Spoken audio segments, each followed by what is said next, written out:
Hello everyone, कैसे हैं आप सभी लोग। स्वागत है आपका एक और इन्फॉर्मेटिव सेशन में। जब आप प्रिजम्पटिव टैक्सेशन 44 AD को ऑप्ट करते हैं, किस तरीके से कंपटीशन होती है, पूरा एक्सेल पे वर्किंग आज हम समझने वाले हैं। चलिए विदाउट एनी फर्दर डू सीधा स्क्रीन पे चलते हैं, स्टार्ट करते हैं आज के सेशन को। सो गाइस चलिए स्क्रीन पर आ चुके हैं। सबसे पहले डिस्कस करेंगे कंपटीशन किस तरीके से करनी है आपको जब आप 44 AD के अंदर स्पेशली ऑप्ट करते हैं। इसके अलावा प्रिजम्पटिव टैक्सेशन के और भी दो सेक्शन होते हैं, 44 ADA और 44 AE, जो कि मैं सेपरेट सेशंस के अंदर कवर करूंगा। 44 AD पे आज का हमारा मेन फोकस रहने वाला है।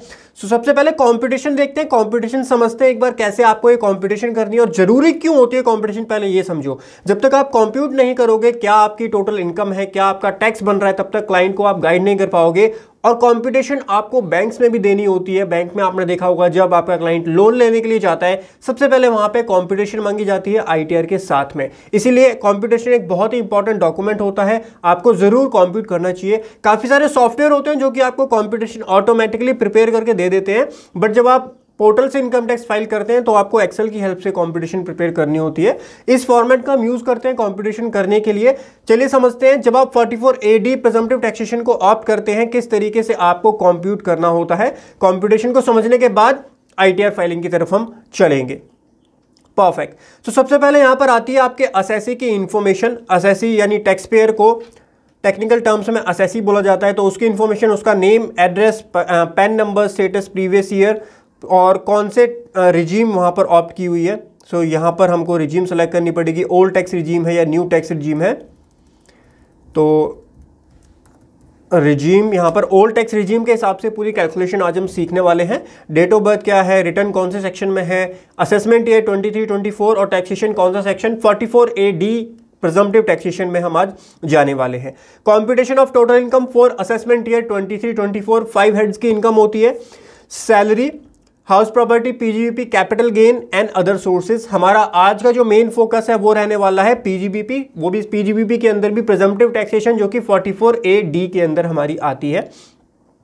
तो चलिए सबसे पहले वही डिस्कस करते हैं। नोट नंबर 2 हमने यहां पर दिया हुआ है, तो नोट 2 में चलते हैं और नोट 2 को समझते हैं। कंपटीशन ये मैंने पूरी प्रिपेयर की हुई है, फाइनल कंपटीशन है हमारी, इसको आपको समझाता हूं। नोट नंबर 2 में सबसे पहले हम सीखने वाले हैं और ये हमारा नोट 3 होगा, अदर सोर्सेज की इनकम। अदर सोर्सेज की इनकम नोट 3। नोट 2 में हमारी इनकम अंडर दैट PGBP आ गई है। इसको ध्यान से समझिएगा किस तरीके से आपको कंपटीशन करनी है presumptive taxation section number 44 AD की। सबसे पहले आपको आइडेंटिफाई करना है कि कितना आपका टर्नओवर है। अब टर्नओवर कैसे आइडेंटिफाई करना है आपको, अगर आपका क्लाइंट GST में रजिस्टर्ड है तो आपको चेक करनी है GST के अंदर कितनी टर्नओवर आपने रिपोर्ट की है, और ये इंफॉर्मेशन आपको अपने AIS से भी मिल जाएगी। तो आपको इनकम टैक्स पोर्टल पे लॉगिन करना है, AIS में जाना है और AIS में देखना है क्या टर्नओवर आपकी आ रही है। उसको एक बार मैच कर लीजिए GST पोर्टल से, अगर आपका क्लाइंट रजिस्टर्ड है तो। और हमने यहां पर डिटेल्स मैच की हुई हैं, GST नंबर, फॉर्म का नेम, टर्नओवर जो कि GST पोर्टल पर रिपोर्टेड है वो है हमारा 75,36,489, और जो इनकम टैक्स में रिपोर्टेड है, जो AIS में आ रहा है, वो भी 75,36,489। एक चीज मेक श्योर कर लीजिएगा कि पूरे ईयर की, अभी जो हम ये काम कर रहे हैं प्रीवियस ईयर 22-23 का काम कर रहे हैं, इस पूरे प्रीवियस ईयर की GST रिटर्न आपकी फाइल हो चुकी हो। R1 and 3B दोनों रिटर्न्स आपकी यहां पर फाइल हो चुकी हो, तभी आपके AIS में वो चीजें अपडेट होती हैं। तो ये चीज मेक श्योर कर लीजिए, दोनों चीजें आपकी यहां पर मैच होनी चाहिए। और यही टर्नओवर हमको यहां पर लेकर के चलना है PGBP के लिए। अब एक चीज को ध्यान से नोट कर लीजिए, ऐसा भी हो सकता है काफी सिनेरियो में कि GST में आपने इंटर ब्रांच ट्रांसफर किया हो, एक ब्रांच से दूसरी ब्रांच में ट्रांसफर किया। एक दिल्ली में आपने GST नंबर लिया हुआ है, दूसरा नंबर आपने यूपी में लिया हुआ है। तो दिल्ली से जब आप यूपी में इंटर ब्रांच ट्रांसफर करते हैं तो वो भी सप्लाई माना जाता है, वहां पर भी आपको GST देना होता है। तो GST की रिटर्न में आपकी वो वाली टर्नओवर भी शो होती है। लेकिन अगर आप पूरे पैन बेसिस पर देखेंगे तो वो आपकी एक्चुअल में कोई टर्नओवर नहीं होती है। तो क्योंकि आपकी वो टर्नओवर नहीं है, इसीलिए जब आप ITR फाइल करेंगे तो आप यहां से उसको एक्सक्लूड कर देंगे। इस चीज को नोट कर लीजिएगा कि आप जो ये सप्लाई है, GST के अंदर हम सप्लाई रिपोर्ट करते हैं, सप्लाई में से एक्सक्लूड करना है आपको वो सप्लाई जो एक्चुअल में आपकी टर्नओवर नहीं है। फॉर एग्जांपल जो इंटर ब्रांच ट्रांसफर होता है, उसको जीएसटी में टैक्सेबल किया जाता है, बट इनकम टैक्स के अंदर वो आपकी एक्चुअल टर्नओवर नहीं कहलाता है। इस चीज़ का ध्यान कीजिए, रखिएगा। हमारे केस में ऐसी कोई ट्रांसफ़र नहीं है, ऐसी कोई सेल्स नहीं है, बट वो बहुत कॉमनली ये चीज़ मिल जाती है। तो आप मेक श्योर कीजिएगा, ज़रूरी नहीं है कि जो जीएसटी में रिपोर्ट हो रही है आपकी turnover, outward supply, basically GST में आउटवर्ड सप्लाई जो रिपोर्ट हो रही है वही आपकी टर्नओवर बने इनकम टैक्स के अंदर। तो उसके लिए आपको सेपरेटली एक रिकंसिलेशन भी करनी पड़ सकती है। तो अगर वो उसकी जरूरत पड़ती है, एक सेपरेट रिकंसिलेशन बनाइएगा। जीएसटी पोर्टल पे आउटवर्ड सप्लाई इतना है, इसमें से माइनस किया हमने जो इंटर ब्रांच ट्रांसफर है, जो बैलेंस बचा वो हमारा एक्चुअल टर्नओवर है, which is to be reported in income tax return. ठीक है। सबसे पहले अब आपको एक काम करना है, जो भी आपकी टर्नओवर है जो आपको इनकम टैक्स में रिपोर्ट करनी है, उसको आपको क्लासिफाई करना है दो पार्ट में। एक आपकी कितनी बैंकिंग चैनल से आई, दूसरी आपकी कितनी नॉन बैंकिंग चैनल से, यानी कैश में कितनी आपने सेल की है। ऐसा क्यों जरूरी है? क्योंकि हमने जब 44AD डिस्कस किया था, वहां पे हमने समझा था कि जो ट्रांजैक्शन आपकी बैंकिंग चैनल से आती है, बैंकिंग चैनल में आपका UPI, debit card, credit card, net banking, RTGS, NEFT, IMPS, ये सारी ट्रांजैक्शंस या चेक के थ्रू ये कवर की जाती है, अकाउंट पे चेक के थ्रू ये सारी ट्रांजैक्शन आपकी बैंकिंग चैनल में कवर की जाती है। तो जो आपको रिसीट, जो आपकी टर्नओवर इन चैनल के थ्रू आई है, उसको आपको सेपरेट करना है, और जो आपकी कैश में सेल हुई है उसको आपको सेपरेट करना है। क्योंकि कैश सेल की में जो लिमिट लगती है 44AD के अकॉर्डिंग, वो लगती है मिनिमम आपको 8% प्रॉफिट शो करना होगा, और जो बैंकिंग चैनल से होता है वहां पर मिनिमम की जो लिमिट होती है वो कितनी होती है? 6% होती है। Okay, so turnover during the year through banking mode. अब ये कैसे पता लगाएंगे आप, ये भी एक बड़ा चैलेंज आता है। सो पता लगाने का सबसे बेस्ट मेथड है, आपको बैंक स्टेटमेंट चेक करनी है अपने क्लाइंट की, और या तो अगर बुक्स ऑफ अकाउंट मेंटेन किए हैं तो वहां से तो बहुत इजीली पता चल जाएगा कैश में कितनी सेल हुई है और नॉन कैश में कितनी सेल हुई है। अदरवाइज आप सिंपली यहां पर क्या कर सकते हैं, बैंक स्टेटमेंट लीजिए और बैंक स्टेटमेंट में चेक कीजिए कि कितनी रिसीट, बिजनेस रिसीट जो टर्नओवर से आई है वो आपकी बैंकिंग चैनल में आई है, बैंक स्टेटमेंट में आई है, और कितना कैश में आया है, वहां से आप आइडेंटिफाई कर सकते हैं। सो हमारी जो टर्नओवर थी, टर्नओवर हमारी थी 75,36,489, इसमें से 73,45,369 टर्नओवर बैंकिंग चैनल के थ्रू आई है, जो कि हमारी बैंक स्टेटमेंट में रिफ्लेक्ट हो रही है। जो बैलेंस ट्रांजैक्शन है 1,91,120 रुपीज, वो हमने कैश सेल की है during the previous year. Now दोनों का हम जब टोटल करते हैं तो टोटल हमारी टर्नओवर से मैच हो जाता है 75,36,489, वो टर्नओवर जो हमको आईटीआर में रिपोर्ट करनी है। नाउ प्रॉफिट कितना हम करेंगे यहां पर रिपोर्ट?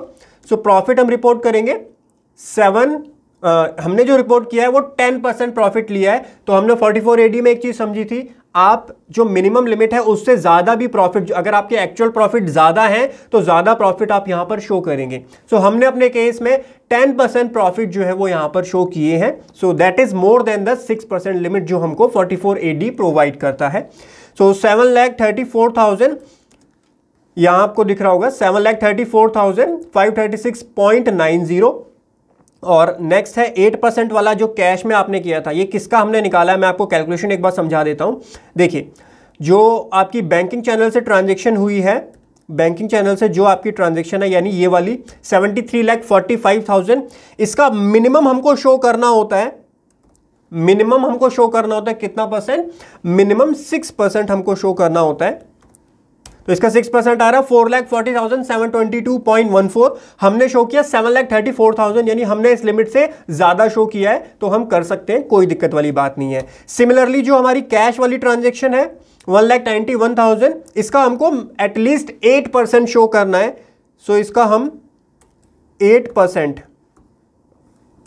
करेंगे तो 15,289 आएगा, लेकिन हमने 19,112, यहां पर भी हमने लिमिट से ज्यादा ही शो किया हुआ है, तो कोई दिक्कत वाली बात नहीं आएगी यहां पर। और टोटल प्रॉफिट हमारा आ गया, जब दोनों को हमने ऐड कर दिया तो 7,53,648, जो कि हमारा टोटल टर्नओवर का 10% निकल के आता है।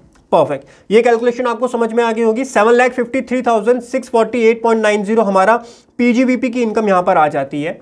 उसके बाद हमारा 2 लाख रुपए का होम लोन का इंटरेस्ट है। Home loan self occupy purpose के लिए हम यूज करते हैं। होम लोन का जो इंटरेस्ट है वो 2 लाख रुपए, ज्यादा ही है वैसे, 2 लाख रुपए से ज्यादा का था, बट मैक्सिमम लिमिट जो होती है 24B के अंदर दैट इज 2 लाख रुपीज। तो हमने यहां पर 2 लाख रुपीज की डिडक्शन क्लेम की है जिससे हमारा 2 लाख रुपए का लॉस आ जाता है हाउस प्रॉपर्टी के अंदर। नाउ एक चीज आपको यहां पे समझनी होगी, हाउस प्रॉपर्टी का लॉस आप किसी भी हेड की इनकम से सेट ऑफ करवा सकते हैं। तो इसको हम जो है किसी भी हेड की इनकम से हमारा सेट ऑफ हो जाएगा।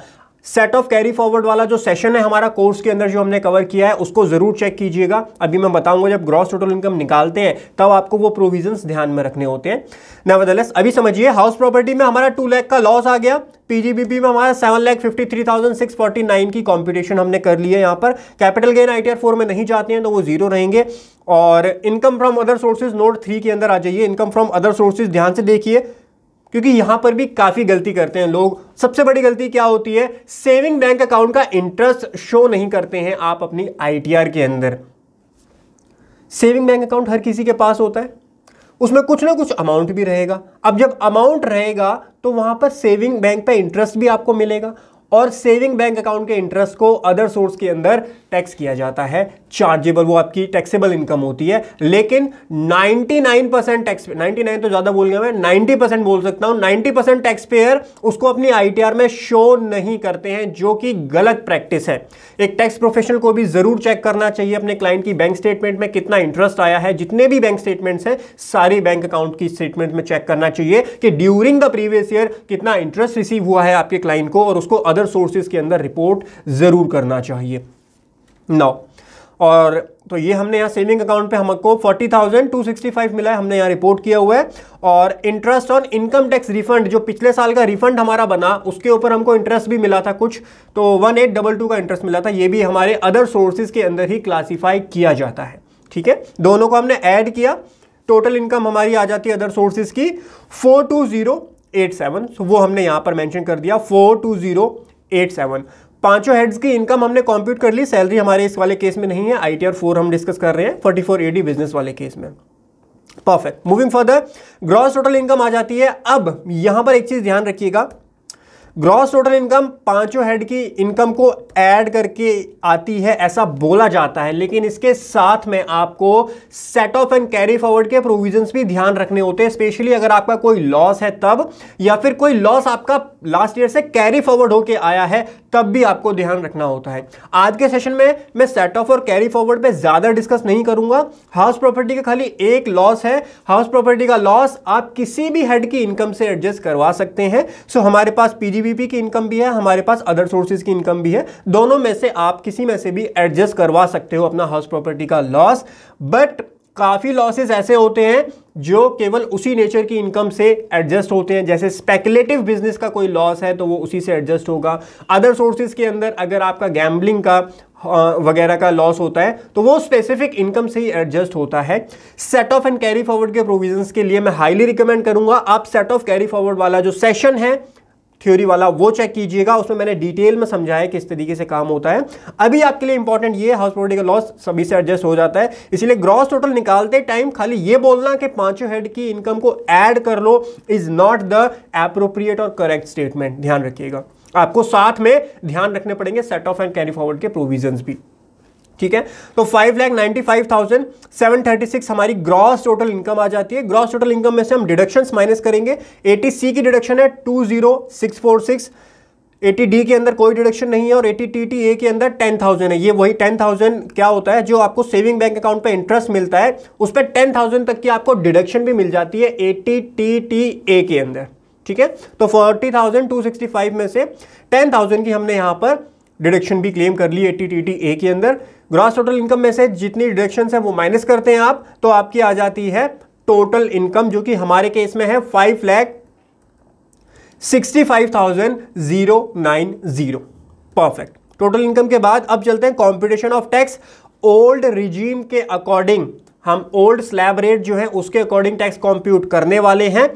ठीक है, तो उसके हिसाब से हमारा अप टू 2.5 लाख तक नील आएगा। 2.5 से 5 लाख में हमारा 12,500 आएगा। 5 लाख टू 10 लाख के बीच में हमारी जितनी भी बैलेंस इनकम बचेगी उस पर कितना 20% हमने यहां पर टैक्स रेट लगा दिया है। सो अगर आपको मैं कैलकुलेट करके दिखाऊं 65,090 65,090 के ऊपर हमने कंप्यूट किया है यहां पर 20%। So it is 13,018। परफेक्ट, 13,018 हमारा यहां पर हो गया। और बाकी 12,500 ये 2.5 लाख के ऊपर 5% हमारी आ जाती है। तो इन दोनों को ऐड करेंगे 25,518 हमारी टैक्स ऑन टोटल इनकम आ जाता है। रिबेट को नोट कर लीजिए, अगर आपकी income up to 5 lakh rupees होती है तब आपको रिबेट मिलती है। ओल्ड टैक्स रिजीम के अंदर हमारी income more than 5 lakh rupees है तो रिबेट हमको यहां पर 87A की नहीं मिलेगी। टैक्स आफ्टर रिबेट 25,518 और उसके बाद सरचार्ज हमारे केस में एप्लीकेबल नहीं है तो सरचार्ज 0 रहेगा। Moving further, health and education cess 4% of tax and surcharge निकलता है तो 25,518 का 4% 1021 आपका यहां पे आएगा। उसके बाद में टोटल टैक्स लायबिलिटी में आपका total income tax plus surcharge plus health and education cess तो आपकी टोटल टैक्स लायबिलिटी आ जाती है। इसमें आपको इंटरेस्ट और लेट फी ऐड करनी होती है। 234A B C का इंटरेस्ट ऐड होगा, 234F की लेट फीस ऐड होगी। तो हमने निकाला है 234A में तो 0 आएगा क्योंकि हम लेट फाइल नहीं कर रहे हैं, टाइम से फाइल कर रहे हैं। 234B का 480 रुपीज आया है और 234C का 1210। ये कैसे कैलकुलेट हुआ इसके लिए आप रेफर कीजिए, मैंने एक सेपरेट सेशन बनाया है इनकम टैक्स पे इंटरेस्ट कैसे कैलकुलेट किया हो जाता है, वहां से आप रेफर कर सकते हो। दूसरा एक इजी ऑप्शन भी है, जब आप ITR फाइल करते हो, जब आप सारी इनकम की डिटेल डाल देते हो तो सिस्टम ऑटोमेटिकली कंप्यूट कर लेता है, तो वहां से भी ये फिगर्स आप ले सकते हो।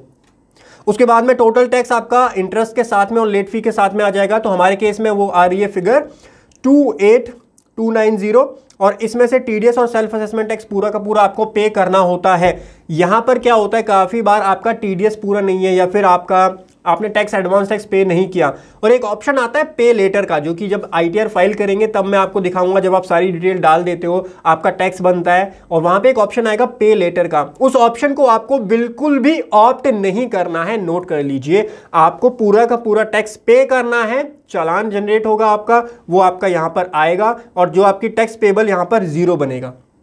ठीक है। दूसरा सिनेरियो ये बन सकता है कि TDS आपका ऑलरेडी ज्यादा डिडक्ट हो रखा हो और आपका टैक्स कम बन रहा हो, तो जो रिफंड बनेगा, रिफंड आप यहां पर मेंशन कर सकते हैं, रिफंड आपके बैंक अकाउंट में क्रेडिट हो जाएगा once your return is process. इस तरीके से ये काम होता है और ये पूरी कॉम्पिटिशन आपकी बन गई है। अब इस कॉम्पिटिशन को आपको अगर सेव करना है, Ctrl P पे आप क्लिक करेंगे, इसको प्रिंट कर दीजिए, बहुत इजीली आप सेव कर पाएंगे।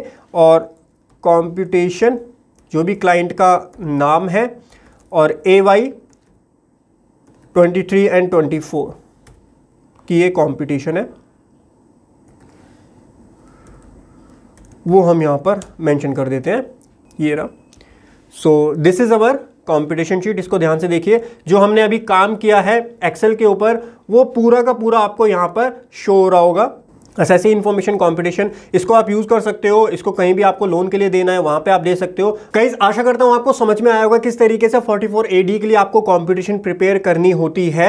इसका जो पार्ट 2 है जहां पर हम कंपटीशन के साथ में ITR फाइलिंग सीखेंगे, पोर्टल पे कैसे फाइल करना होता है, वो हमारे कोर्स में कवर है। ये जो एक्सेल शीट है ये भी आपको हमारे कोर्स में ही मिलेगी। अगर आप हमारा कोर्स चेक करना चाहते हैं, practical course in GST, ITR and TDS, जहां पर more than 25 case studies ITR filing की मैंने डिस्कस की है, जहां पर आपका फ्यूचर एंड ऑप्शन, फ्रीलांसर की ITR, पेंशनर की ITR, आर्मी पर्सन के लिए ITR, सैलरी क्लास के लिए ITR, कैपिटल गेन में लैंड एंड बिल्डिंग आपने सेल की है उसकी ITR, more than 25 case studies discuss की हैं।